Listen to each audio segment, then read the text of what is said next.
Na msikilizaji wa UFM Radio popote pale ulipo unapotusikiliza moja kwa moja kutoka jijini Dar es Salaam, muda na wakati kama huu ni kipindi cha mwanamichezo wetu, na kama unavyosikia kwa mbali, leo tuko katika kambi ama gym ya Knuckles kwa ajili ya kuzungumza nao masuala mengi ya kimichezo, hasa kufahamu historia ya gym hii ya Knuckles, lakini pia kufahamu historia za baadhi ya mabondia, hasa tukimchukulia kwa ukubwa wake nahodha wa gym hii Mfaume maarufu kama mapafu ya mbwa. Lakini kabla ya yote nikutambulishe tu, ninaye kocha Ramaja ambaye tutazungumza naye kuhusiana na mambo ya historia ya gym hii na mambo mengine ambayo yanaendelea kwenye gym hii ya Knuckles maarufu sana katika maeneo ya Manzese, wamekuwa wakifahamu hivyo. Langu jina ni Crispin Malangu Hauli, na moja kwa moja tukianza na kocha Ramaja, tumekuja katika gym hii, watu wanataka kuifahamu historia yake. Knuckles gym ilianzia wapi? Kwa nini Knuckles? Knuckles, kwanza tunamshukuru Mwenyezi Mungu kwa kutujalia Knuckles tuko vizuri mpaka hivi sasa. Knuckles ni gym kubwa, sasa hivi inapata kama miaka 30 sasa tangu ianzishwe. Kwa hiyo ina mabondia wengi, na tangu miaka hiyo haijawahi kuyumba wala haijawahi kushuka. Knuckles imekuwa ikipanda juu kila siku na ikizalisha vipaji kila siku. Kwa hiyo tunamshukuru sana Mwenyezi Mungu kwa uwezo wake ambao ametujalia kwa kuweza kuifanikisha gym yetu ya Knuckles kuwa kubwa, kuwa nzuri na kuwa ni gym ambayo isiyopigika mpaka sasa hivi. Kwa hiyo tunamshukuru sana Mwenyezi Mungu katika hiyo. Mlianza vipi mpaka mkaja na idea hii ya kwamba iitwe Knuckles? Hii jina hili la Knuckles ilitokea tu, kuna kijana wetu mmoja wa pale Knuckles ndio alilitoa hili jina. Huyu kijana anaitwa Nasoro Mkwenya, yeye ndio alitoa hilo jina la Knuckles. Na sisi tukaona kweli, kwa sababu mchezo wenyewe ni ngumi na duniani hakuna, hatujai kusikia gym inaitwa Knuckles, basi tukaipa moja kwa moja Knuckles gym.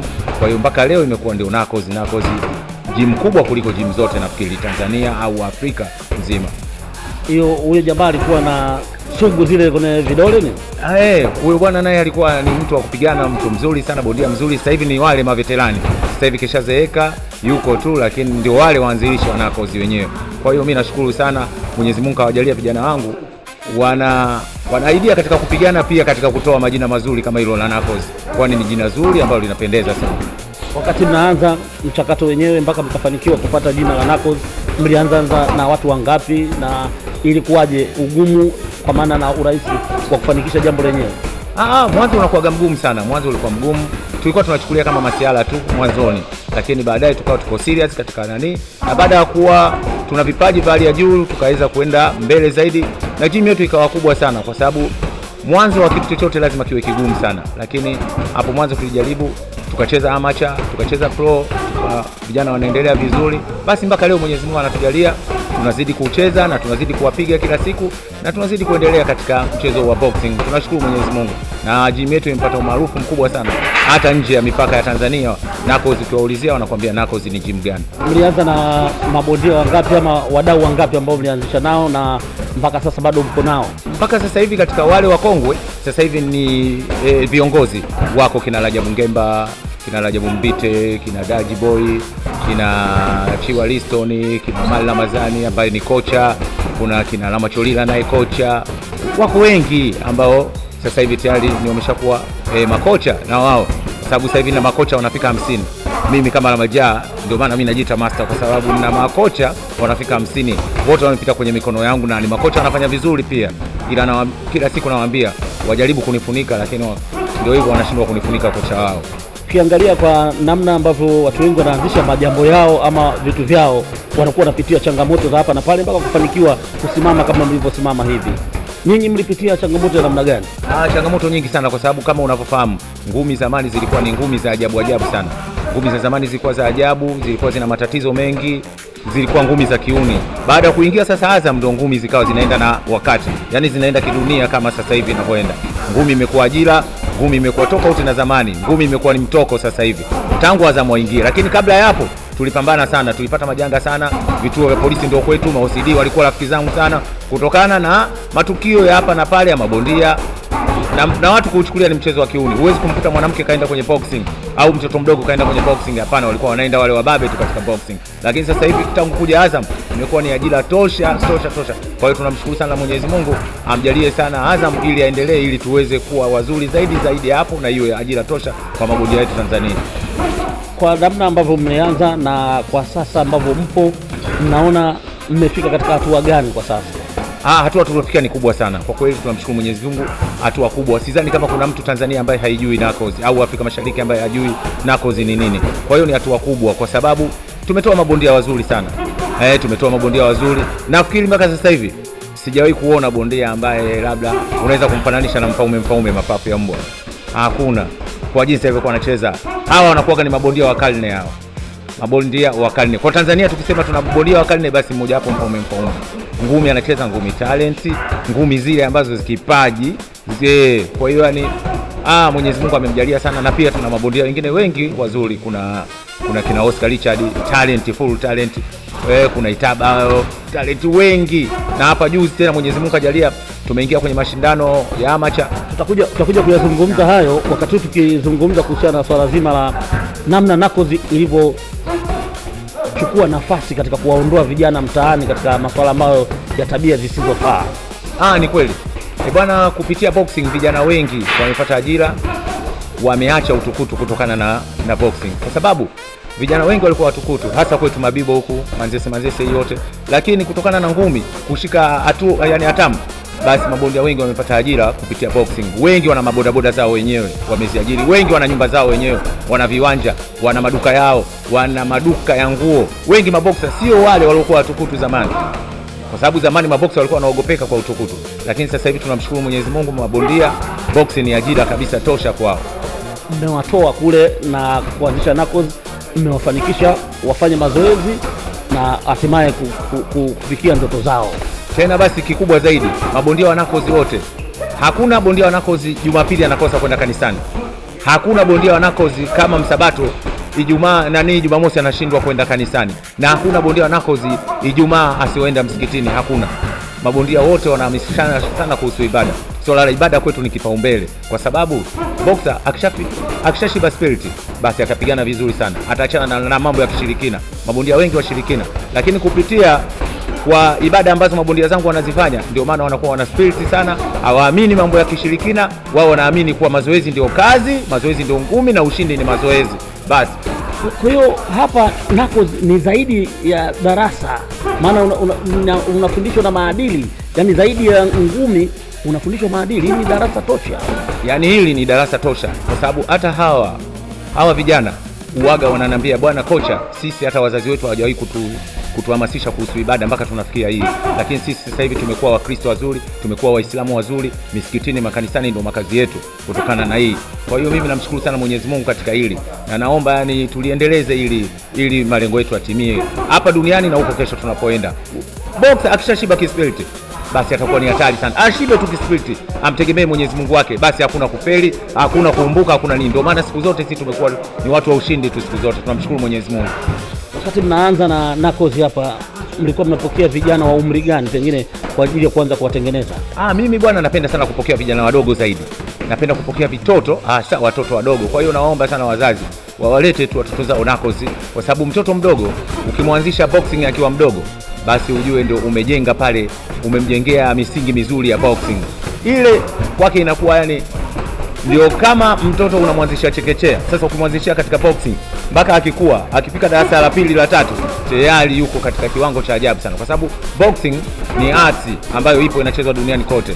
Kuhusu kupigana tu, mtu yote anaweza kupigana, ng'ombe wanaweza kupigana, lakini ile art ya boxing yenyewe ndio inayotakiwa katika boxing. Huyu anapigana vipi? Huyu anacheza vipi? Ndio huyo sasa mfumo wetu sisi wa boxing. Na wakati unaanza ulipokea mabondia ambao wako tayari wametoka sehemu nyingine, ama ulianza na vijana wadogo wakati mnaanza kabla haijakuwa kubwa namna hiyo? Nilianza na vijana wangu wadogo wa mtaani tu. Baadaye ilipopanuka sasa ndio wakaanza kuja vijana wa sehemu mbalimbali. Sasa hivi napokea vijana kutoka Tanzania nzima, mikoa yote, na wengi wananiomba niende nikaanzishe gym kwenye mikoa yao, lakini tu uwezo umekuwa mdogo. Lakini kama anatokea mfadhili, basi niko lazi kutembelea Tanzania nzima, bara na visiwani kote, nihakikishe kuwa naweka vizuri misingi ya boxing, kwa sababu boxing ni jambo kubwa Tanzania. Tuna vipaji vya boxing. Tukiwekeza katika boxing, tutakuwa tumewekeza katika msingi mkubwa sana katika Tanzania kote, kwa sababu mchezo wa boxing ni wa pili. Wa kwanza mpira, wa pili boxing.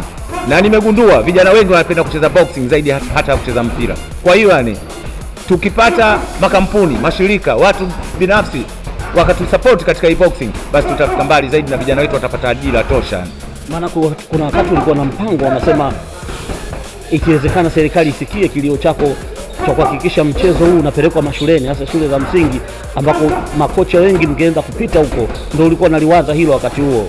Ni kweli hilo swala nimeshalizungumza mara nyingi kuwa mchezo wa boxing kama ungeingizwa kwenye mitaala shuleni kama ilivyokuwa football na mingine, yani mimi mwenyewe ningejitolea bure kufundisha. Yani hii nazungumza kabisa, serikali inisikie, wizara zinisikie kuwa mimi niko lazima niende mashuleni nifundishe, na kutwa nzima nipoteze muda wangu kwa ajili ya kufundisha na kufanya ibada tu. Nifanye ibada pamoja na kufundisha. Mashule yote haya niko lazima leo nitembee shule hizi wiki zote nizimani Tanzania nzima, niende mikoa yote. Kwa hiyo mimi nachoomba nipate support tu, nihakikishe boxing tunaipandisha pale juu. Nataka boxing, Mwenyezi Mungu aijalie Tanzania iwe ndio nembo yake boxing.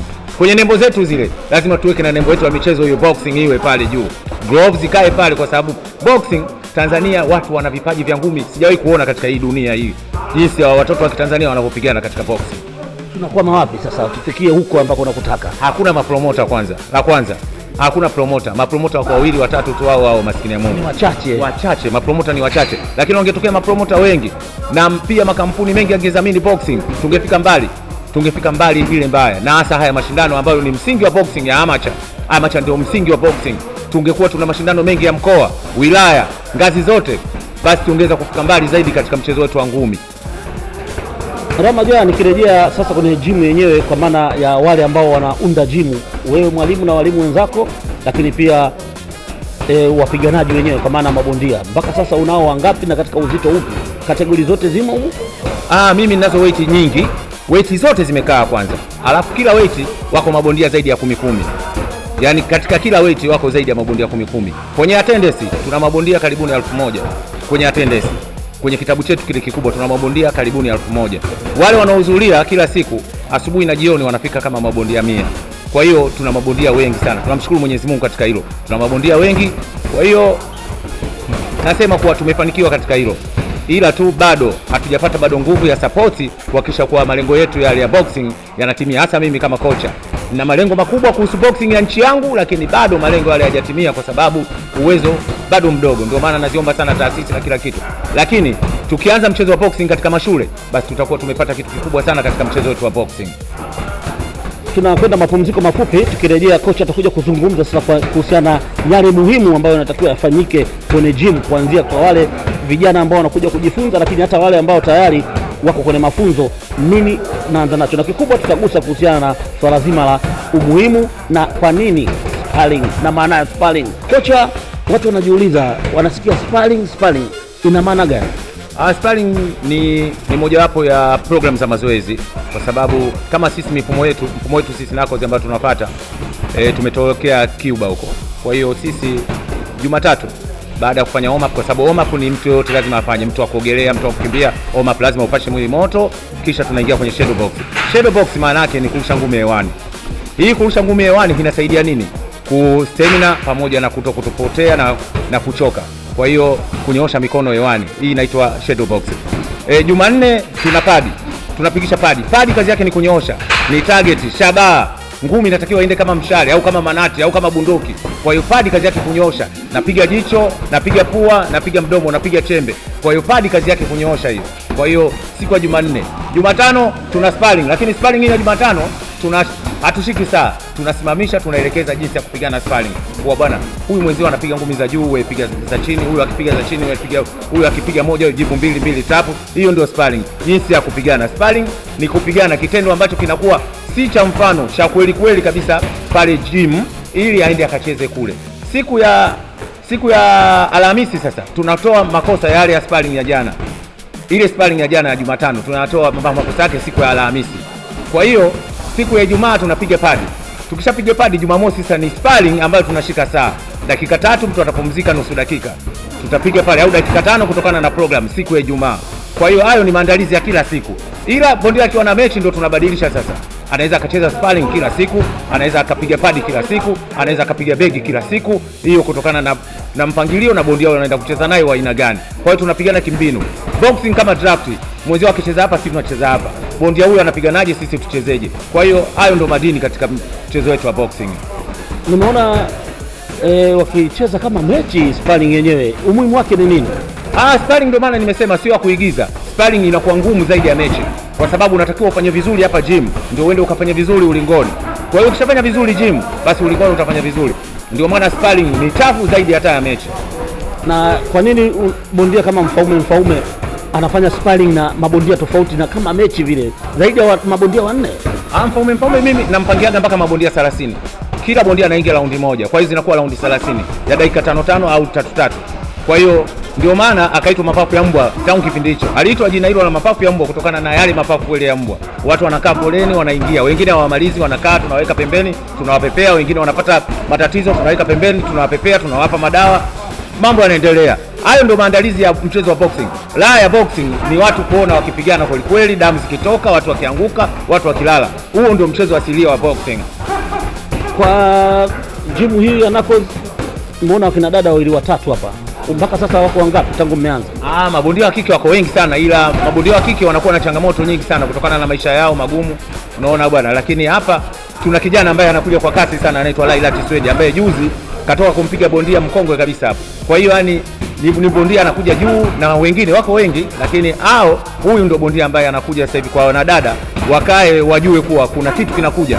Kwanza ana medali ya silver katika amateur. Kwenye pro pia ametoka kushinda juzi na ana mechi nyingi za pro ameshinda. Kwa hiyo ni bondia ambaye anakuja kwa kasi sana mdada huyu Laila Tiswedi. Utofauti wake katika kuwa train na mabondia wa kiume, kwa maana wanaume na wanawake, kuna utofauti gani? Maana atokiangalia aina yao ya kurusha makonde yale, uzito unakuwa ni tofauti kidogo. Wanawake automatically yani wao wana madhaifu tofauti na wanaume. Wana madhaifu yapo, mapungufu yani. Nguvu zao ziko ndogo lini, lakini kwa mimi huwa najitahidi wafanane na wanaume. Na huyu Laila hata nikikuchezesha naye sparring hapa nao madume wenyewe wanakimbia kutokana na punch anapopiga, anapiga body punch, anapiga kifua, anapiga kichwa vizuri. Kwa hiyo ni bondia ambaye kama mwanaume au zaidi ya mwanaume. Hiyo ndio siri ya Knuckles. Tuna trade, tunakuwa wanyama zaidi ya mnyama.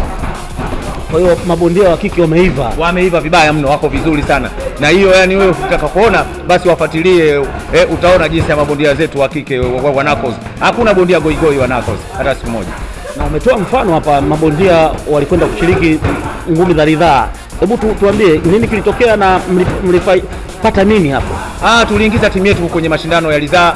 Tunamshukuru Mwenyezi Mungu wale viongozi wa ngumi za ridhaa pamoja na kuandaa kwao ile mashindano. Yale yalikuwa mashindano mazuri. Tuliingiza mabondia hatua ya kwanza wakapita, hatua ya pili robo finali wakapita, hatua ya tatu nusu finali wakashinda, na finali wakaingia wakashinda. Tumepata dhahabu, tumepata na silver moja, tumepata na shaba moja. Kwa hiyo tunamshukuru Mwenyezi Mungu sana kwa hilo. Yani mimi nimefurahi kuona mabondia zangu wanapigana vizuri. Pia nimefurahi kuona mashindano ya amateur yamefanyika kwa ufanisi mkubwa sana. Nilikuwa naziomba taasisi hata Azam pia walitolee macho swala la amateur, kwa sababu ndio msingi wa boxing Tanzania hapa. Na Azam mimi najua hana jambo baya, akiingia sehemu basi kila kitu. Na tukifanikiwa kwenye amateur basi tumefanikiwa kote.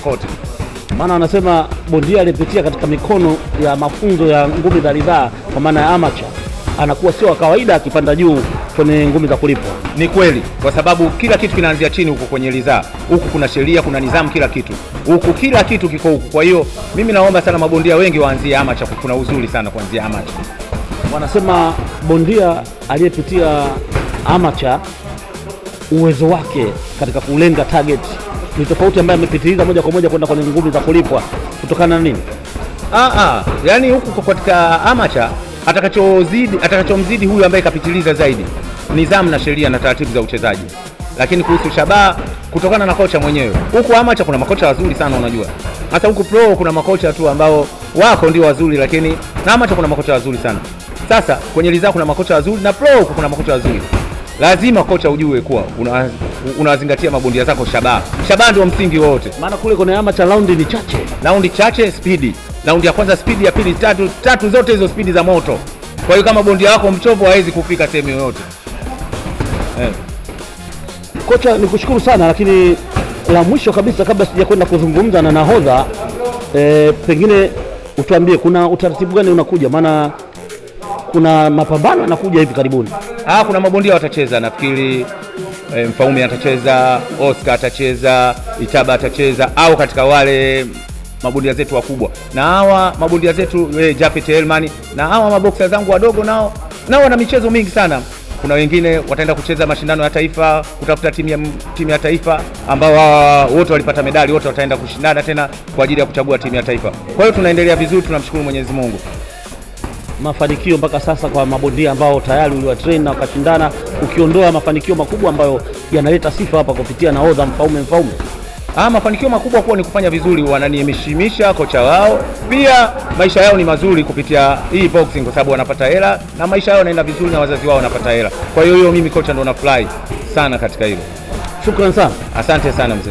Naam, kocha Rama Jaa huyo tulikuwa tukizungumza naye, lakini wakati huu tuzungumze na nahodha ambaye anaongoza kikosi hichi. Kama unavyosikia sparring zinaendelea, mabondia wanajifua kweli kweli, na mimi nikaona nivamie gym hii kwa ajili ya kufahamu mengi kuhusiana na kile ambacho kinaendelea katika gym hii ya Knuckles. Gym hii ya Knuckles kuna mabondia wengi wa kike wapo na wengine wengi ambao wanafanya mazoezi hapa na wamekuwa wakifanyiwa mazoezi tangu wakiwa bado hawafahamu vizuri mchezo wa ngumi, hasa kwa upande wa kina dada. Mfaume ameshafika hapa bwana, pole kwanza na mazoezi, naona kijasho kinatiririka kweli kweli. Asante sana brother. Alhamdulillah, namshukuru Mwenyezi Mungu, tumefanya mazoezi salama na tupo katika hatua ya kumaliza mazoezi. Kwa hiyo ni jambo la heri la kumshukuru Mwenyezi Mungu. UFM bwana imekuja kuwatembelea hapa kufahamu mengi kuhusiana na Knuckles. Kocha Jaa ama Rama Jaa ametuambia kuhusiana na Knuckles hii na akatudokeza kidogo kuhusu mapafu ya mbwa. Kwa nini mapafu ya mbwa bwana? Bwana, hii ni kumbukizi ya pambano langu nilocheza dhidi ya Habibu Pengo, na bahati nzuri ilirushwa live kupitia Azam TV katika uwanja wa Mfaume Stadium, au wengi sana wanaofahamu kwa jina la uwanja wa Kinesi. Kwa hiyo nilicheza pambano la ubingwa Afrika Mashariki na Kati. Kwa hiyo nilifanya mazoezi makali kwa sababu ilikuwa ni dabi, ilikuwa naye gym moja Pengo akaama yeye Manzese. Kwa hiyo lazimu ni kufanya mazoezi makali mpaka watu wakawa wananifuatilia na pikipiki kutoka Mabibo mpaka Kibaha kwenda na kurudi bila kupumzika, bila kupandishwa kwenye usafiri wa aina yoyote. Ndio mashabiki zangu wakatungela jina la mapafu ya mbwa. Ule uwanja wa Kinesi ule, ikija swala la masumbwi, ukiwa unacheza wewe unabadilika jina unaitwa Mfaume Stadium. Ulipokeaje mashabiki wako kukupa jina hilo? Kwanza kabisa niwashukuru sana mashabiki zangu kwa kuniheshimisha. Ni jambo kubwa sana na sio jepesi na sio rahisi, na haikuwa rahisi kwa bondia mmoja tofauti na mpira, labda tunavyoona Azam Football wakicheza labda na Simba au Yanga, inakuwa rahisi wao kujaza mashabiki kwa sababu wako zaidi ya wachezaji 10, lakini kwenye mapambano inayoangaliwa pambano kubwa zaidi ni ile la mwisho. Kwa hiyo mpaka inafikia hatua unajaza uwanja, na maana watu wanakuja kuangalia burudani yako na kuja kuangalia dada zako. Kwa hiyo nashukuru mashabiki zangu kwa kuniheshimisha. Sio pambano moja, ni zaidi ya mapambano yote. Kila nikicheza basi kwa mashabiki zangu inakuwa sikukuu na inakuwa sherehe. Sio tu siku ya pambano, inaanziaga siku moja kabla ya pambano, siku ya kupima. Nadhani Azam TV, UFM, najua toka nacheza uwanja wa Shamba la Bibi, Masaki, Kinesi na sehemu tofauti. Kasoro mechi zangu za Ulaya tu, lakini naamini inshallah tutapata nafasi siku moja Azam TV tutaondoka wote, watu wataona inakuwaje Mfaume akicheza nje ya nchi. Moja ya ubora wako katika mazoezi ambao unakujenga mpaka kuwa na mapafu ya kuhimili zaidi ya raundi hata 12 kama zingekuwepo, ni kucheza sparring na zaidi ya watu 10 mpaka 30. Kocha amezungumza hivyo. Hii inakujenga namna gani? Hii inanijenga vizuri. Kwanza kabisa nimpongeze mwalimu wangu Rama Jaa, ametoka kuzungumza muda mchache uliopita. Naweza nikasema ni uwezo na neema ambayo amejaliwa na Mwenyezi Mungu, na ndio maana tunafanya vizuri. Kwa hiyo tunafuata program zake, akituambia leo hii road work basi tunakimbia kwa road work, akituambia leo hii padi basi tunapiga padi, akituambia begi. Kwa hiyo box hata uwe na jina kiasi gani, lakini bado mwanafunzi. Kwa hiyo tunatii kile ambacho anachoelekeza mwalimu, na ndio maana kadri siku tunazidi kwenda nazidi kufanya vizuri, au mabondia wanako tunafanya vizuri zaidi. Sasa turejee kwako mwenyewe, wakati tumetoka kuzungumza mambo mawili matatu kuhusiana na namna ambavyo unajitrain na nini na kupitia katika gym ya Knuckles. Watu wanataka kumfahamu Mfaume ametokea wapi? Wengi wanaanzia kwenye football, ndio mchezo ambao watu wengi wanakutana nao wakizaliwa tu. Ikawaje ukaingia kwenye ngumi? Hebu tusimulie historia yako kwa ufupi. Kwa ufupi, mimi nilikuwa nacheza mpira na nilikuwa striker namba 9, na mjomba wangu sasa hivi ametangulia mbele zake, alikuwa ni kiongozi. Kwa hiyo nilikuwa napata nafasi kwa sababu mjomba wake kiongozi. Kwa hiyo naweza nikapangwa mechi 10 kutolewa sitolewi kwa sababu mjomba wangu ndio ilikuwa Farume, iko uwanja wa shule ya msingi Mpakane Mdibo. Kwa hiyo nilikuwa namba 9, lakini katika mechi 10 nilikuwa sifungi hata goli moja. Nikasema striker ambaye afungi. Striker ambaye afungi tofauti na striker wengine, hata kama katika mechi 10 akikosa unaona kagongesha mwamba, kipa kacheza, lakini mimi hata kulenga goli kwangu mimi kwa ni nadra sana. Nikaona huku kwenye mpira huku sipo. Kwa hiyo nikaanza jab kwa kocha wangu na majaa jab right, nilianza kwa shida, kwa tabu, lakini namshukuru Mwenyezi Mungu mpaka nimekuja kuwa bingwa wa dunia mabara, nimekuja kuwa bingwa Afrika Mashariki na Kati, nimekuja kuwa bingwa wa taifa. Lakini nianzia kwenye mpira, ndio maana marafiki zangu wengi sana, wakina Simon Msuva, wakina Shabalala, wakina Milima, wengi tu, wakina Idinado, wao ni washikaji zangu kwa sababu nilikuwa nakutana nao katika viwanja vya mpira, kwa sababu nilikuwa naupenda mpira na bado ninaupenda mpira na ninaucheza mpira kama baskeli, ukishajua tu umejua. Lakini nilikuwa sina bahati ya kufunga, ndio maana nikaingia kwenye boxing.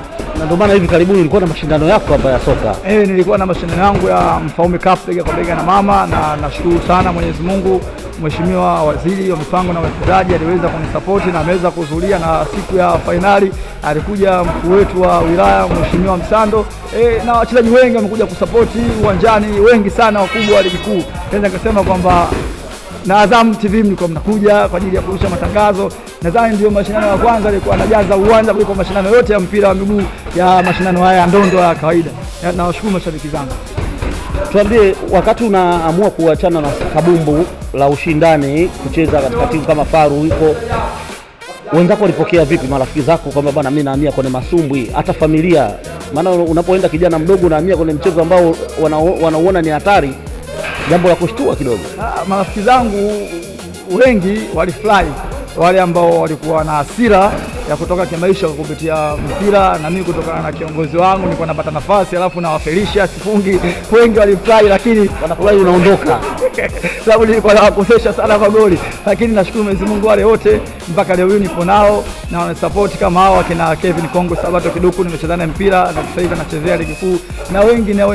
Lakini pia vile vile mchezo wa boxing nimeanza katika mazingira magumu kwa sababu naacha mpira na mimi kwa boxing. Mzee wangu kidogo katika life aliumba, kwa hiyo ilikuwa changamoto sana.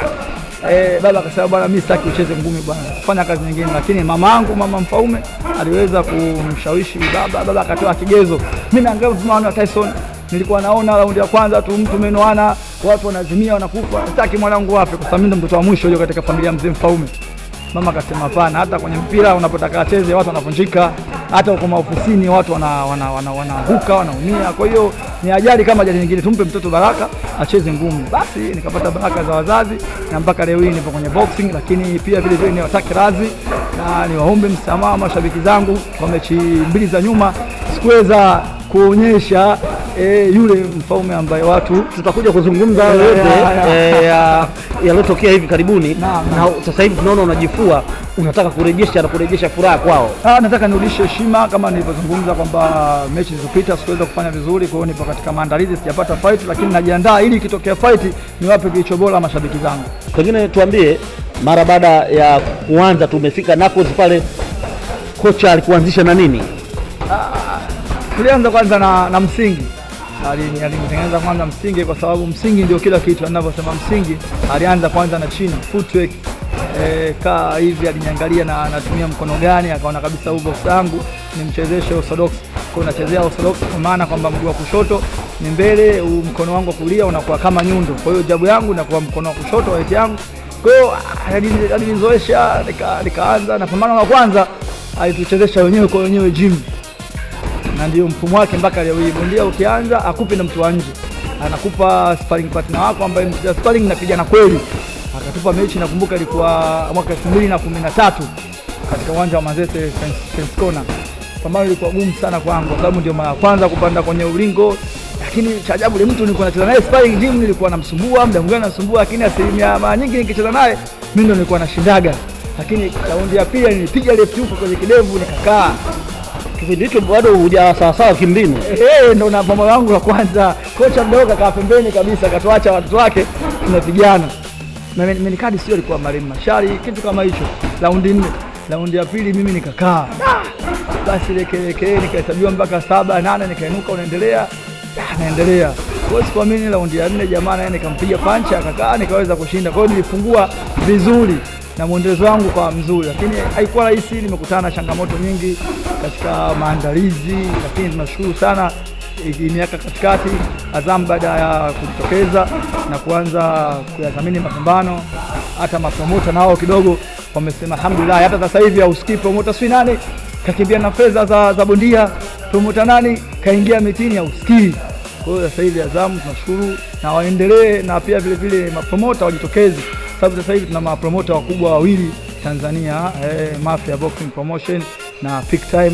Huku tunamzungumzia Zayumba, huku tunamzungumzia Semuni. Kwa hiyo kupitia Azam nikipenda mapromota wengine pia wajitokeze. Yupo dada yetu ana 3T Promotion na nafikiri Azam pia watampokea kwa sababu anajitahidi kuandaa mapambano madogo ya chini, lakini ni mazuri. Kwa hiyo shukrani kubwa sana kwa Azam TV, UFM na media zote Tanzania. Tunashukuru sana kwa support. Umekuwa ukipambana mapambano mengi sana, na moja ya pambano ambalo linatajwa ni dhidi ya Habibu Pengo, mtani wako wa jadi, mpinzani wa jadi, mlikuwa wote sehemu moja lakini isivyo bahati akawa ametoka mkakutanishwa. Kuna pambano lingine ukiondoa hilo ambalo unaona hili utanisahau?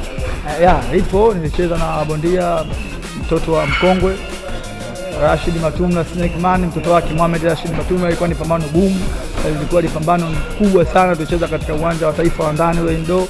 Iliweza kushinda raundi ya 7 KO, lakini hayakuwa mapokeo mazuri kwangu kwa sababu ilitokea kumstafisha kucheza ngumi. Haikuwa dhamira, lakini kwa sababu mchezo wa ngumi ni mchezo wa hatari na yoyote kinaweza kikamkuta chochote, lakini pambano lilikuwa gumu, alikuwa anapigwa yoyote ile siku. Kwa hiyo nikasema kwamba japokuwa nilishinda na KO ilikuwa sio nzuri, kwa ni mbaya, lakini ushindi ni ushindi tu siku zote. Nafika nyumbani nakuta mashabiki zangu wanafunga muziki wanataka washerekee. Nikamwambia vipi ndugu zangu, mtu yuko ICU inakuwaje? Ile imetokea tu. Na jamaa alipelekwa ICU kipindi kile. Alipelekwa ICU na mpaka leo hii achezi boxing. Kwa hiyo naweza kusema ni mipango ya Mwenyezi Mungu kwa sababu sikudhamiria iwe vile. Na ndio maana nasema kila siku mchezo wa boxing ni mchezo ni hatari sana, na kocha wetu kama jana anatusisitizia tufanye kweli mazoezi kwa sababu ni mchezo wa boxing, lolote naweza kukukuta. Kwa hiyo mchezo hatari, lakini ni shortcut katika maisha. Mimi sina elimu kubwa kusema haba na elimu kubwa, lakini kupitia boxing nimeenda Uswizi, nimeenda Russia, nimeenda na nchi tofauti, nimekutana na viongozi wakubwa kupitia boxing, lakini kupitia boxing hiyo nishaye kulazwa mimi Dubai siku 3. Unaona, kwa hiyo ni mchezo hatari, lakini shortcut katika maisha. Kwa hiyo lazima ukutane na milima, utakutana na mabonde. Kwa hiyo ni jambo tu la kumtanguliza Mwenyezi Mungu atuepushe na mainjari makubwa kama miaka miwili ya nyuma mechi mbili zilizopita sikucheza vizuri kwa sababu nilifanya upasuaji mkubwa sana wa bega. Kwa hiyo sikuweza kulikava vizuri na nilikuwa na kiu kucheza mechi, kwa hiyo watu hawakumuona mfome yule. Lakini sasa hivi nipo na kocha wangu, nipo na viongozi wangu wanakozi, tupo katika gym naendelea na mazoezi. Kwa hiyo nimeshalikava, niko vizuri. Kwa hiyo yoyote aje. Kwa hiyo tupo katika maandalizi na naamini watu kupitia Azam TV burudani kwa wote wataona burudani ya mfome. Tukizungumzia namna wewe ulivyo na namna staili ambayo Knuckles mnatumia katika kupambana, hebu tuambie kuhusiana na swala zima la kwa nini mnaitwa jini ya mpigani ngumi, mnacheza ngumi? Sisi kocha wetu kwanza ana mfumo wake kwamba Jumatano tunacheza technical sparring, yani kwamba anatuchezesha sparring lakini huwa anastopisha, anatupa maelekezo. Akimwona bondia anakumbatia au anapiga makofi anambia sio ngumi zetu. Alhamisi anasawazisha makosa, na tena Jumamosi tunacheza sparring kweli. Kwa hiyo yale makosa tusawazisha Jumatano tunakuwa tunafanya kazi hizo siku mbili, Alhamisi na Ijumaa. Kwa hiyo Jumamosi tunakuwa tunasawazisha makosa. Kwa hiyo mfumo wetu sisi kwa kucheza ngumi hatupigani ngumi kwa sababu mchezo wa ngumi unapendwa na watu tofauti. Kuna wale watu wa hali ya chini na watu wa hali ya juu, lakini 95 au 90 wapenda boxing ni wale ambao wanatoka katika maisha ya kawaida. Kwa hiyo mtu anapotoa kiingilio chake laki au 50,000 alafu anapokuja kuangalia boxing kama mnavyosema Azam TV burudani kwa wote, kwa mtu anatamani au anahitaji kuona burudani, lakini anakuja pale anaona mnakumbatiana, mpiga makofi, mnacheza ngumi ya zeleki, unakuwa unawapoteza mashabiki. Kwa hiyo kocha wetu hicho ndio cha kwanza alichotusimamia kwamba tucheze ngumi watu waenjoy, na ukicheza ngumi hata mpinzani wako pia unamchanganya kisaikolojia, anaanza kukupiga ngumi kali kweli kakukuta, lakini kwa sababu una smile una enjoy kwa sababu ni mchezo wa kupigana, kwa lazima umwalimu kisaikolojia. Kwa hiyo sisi wa kucheza ngumi atupigane ngumi. Kuna kitu ambacho wewe unacho tofauti na wa mabondia wengine, ukiondoa zile mbwembwe za kuingia wakati unaingia kwenye ukumbi ama kwenye ulingo, unakuwa na vitu fulani vya tofauti unakuja nayo, namna utakapovaa, namna usafiri utakaotumia, lakini bado pale kwenye ulingo wenyewe umekuwa ukitoa vionjo. Hii bwana mkubwa, naweza nikisema kwamba ni neema ambayo au ni talent ambayo amenipatia Mwenyezi Mungu. Naweza nikasema mabondia wengi wa Tanzania tunajua ngumi, tunacheza ngumi, lakini tunatofautiana. Mimi nimpongeze tu kocha wangu kwa sababu mtu hawezi kukisifia chakula kitamu kabla hajamsifia mpishi. Kwa hiyo naweza nikasema ni kocha wangu amejua kunitrain vizuri na kuweza kuwa tofauti na mabondia wengine. Kwa hiyo namshukuru Mwenyezi Mungu. Huwa huofii kuleta zile mbwembwe, unampelekea mtu sura, mara anakupiga anakosa. Ulifanya hivyo kwa Pengo ambaye alikuwa anaonekana ana ngumi za hatari, lakini alikuwa anapiga upepo. Ule naweza nikasema kwamba ni kipaji au ni vile vitu tunavifanya, sio tu kwenye ulingo. Vile vitu mazoezini kocha wangu ananifanyia vile, fanya hivi, fanya hivi. Kwa hiyo ni vitu ambavyo nimevizoea mimi nikiwa mazoezini, na kocha akashajua kabisa Mfaume anapenda kucheza ngumi. Kwa hiyo ili nadi wewe mtu kucheza ngumi huku kwa mazoezini nimchezeshe ngumi ili ulingoni avifanye vitu. Kwa hiyo watu wengine wanalalamika, kocha bwana afanye hivyo bwana. Kocha anabaki anacheka kwa sababu wale wanaosema vile hawaje mazoezini kuniangalia. Lakini right kama wanaosema vile wanakuja mazoezini, vile vitu mara nyingi wangekuwa wanaviona kwenye padi, wangekuwa wanaviona kwenye sparring. Kwa hiyo ni vitu ambavyo kocha ananitrain kila siku, na ndio maana siwezi kuvisahau. Na naamini kabisa kupitia mchezo wa boxing sio tu nguvu, sio tu boxing burudani bwana. Ndio maana naongoza kwa na mashabiki wengi, kwa sababu siwalipi lakini nawalipa pale katika ulingo. Na ndio bondia wa kwanza naongoza kwa na mashabiki. Nadhani hata mliandaa pambano Azam TV mliweka face off kupima pale Tabata pale TOT. Nilikuja na farasi, nadhani mliona baa yake pale nje. Na sio pambano hiyo, tumepambana mengi. Kwa hiyo nawalipa ulingoni. Kwa hiyo niwashukuru pia mashabiki zangu, sapoti zao, na niwashukuru Azam TV. Wanasema mabondia wengi wamekuwa kilalamika sana wakitoka nje ya Tanzania kwenda kupigana, wanakutana na maamuzi tofauti, hasa pambano linapomalizika. Hata kama unajiona umeongoza, lakini anapewa mgeni. Jambo likifanyika huku watu wanakuwa wananyosha vidole. Wewe umekutana na matokeo ya namna gani ya aina hiyo, ama ya namna gani ulipokuwa unakwenda nje kucheza? Na hii hali iko vipi? Hii hali naweza nikasema kosa moja ni sisi wenyewe mabondia. Kosa pili sijui ni mpira wa manane, lakini mabondia kusafiri bila kocha pia ni changamoto, kwa sababu bondia unakuta anaenda labda Filipino au anaenda Russia, anaenda yeye kama yeye na wakala wakala anataka bondia wake kwa sababu katoka Tanzania ashinde, lakini hajui jinsi gani ya kumsikandi. Na swala jingine kwamba ni bondia muda mwingine mtatokea mechi ya nje, unaambiwa wiki mbili mbele ukacheza na bingwa namba 2 wa dunia. Taarifa inakuja late. Sasa unakuta maisha yetu kibongobongo, mtu kukataa $8,000 $10,000, piga hesabu Tanzania shilingi bwana milioni 30 20, anaona haiwezekani. Kwa hiyo unakuta maandalizi yanakuwa ni machache sana, lakini mabondia wengi sasa hivi wamejitambua, hawafanyi mazoezi mpaka wawe na mechi. Kwa hiyo wanafanya mazoezi muda mwingi, kitokea mechi ndio maana unakuta bondia fulani kashinda si wapi, bondia fulani kashinda wapi. Kitokea kupoteza basi ni hali ya mchezo, lakini changamoto ambazo tunazokutana nje, kuna muda mwingine sometimes kwenye vyakula, muda mwingine hali ya hewa. Kwa hiyo tusilaumu bondia kupoteza nje, kwa hiyo kuna changamoto nyingi, lakini kama bondia anapata nafasi ya kusafiri na masekandi wake kama sisi tunavyofanya, wewe hata ukiangalia Semuni au ukiangalia Mafia Boxing Promotion, watu waleta mabondia nje, hawaje mabondia peke yao, wanakuja na masekandi wao, tena wakwao kabisa wa taifa lao.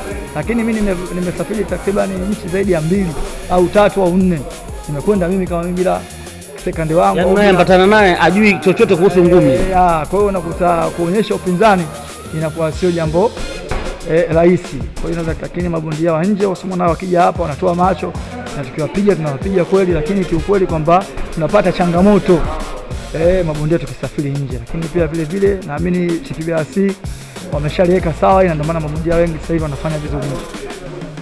Ukiangalia katika jimu hii, na miongoni mwa mabondia ambao wametajwa hapa, wakina Itaba wapo, ni jimu ambayo imetoa mabondia wengi wenye uwezo mkubwa, wakiongozwa na wewe kama nahodha. Mnaiona wapi Nakoz? Nakoz naiona mbali sana, kwa sababu sisi wengine tumeanza na calls tumekuta na mpaka leo bado ipo, na kuna mabondia wengi wanachipikia, wakina Oscar Richard, wakina Jafeti. Kwa hiyo mabondia wengi sana. Kwa hiyo na sisi tutaenda baada ya miaka 6, 7, 8, 10 baadaye, na sisi wakati wetu taisha, ila hawa kina Oscar kwa sababu ni wadogo watakuwa ni wakati wao, na kocha wetu bahati nzuri ni mtu wa mazoezi, ni mtu wa ibada sana.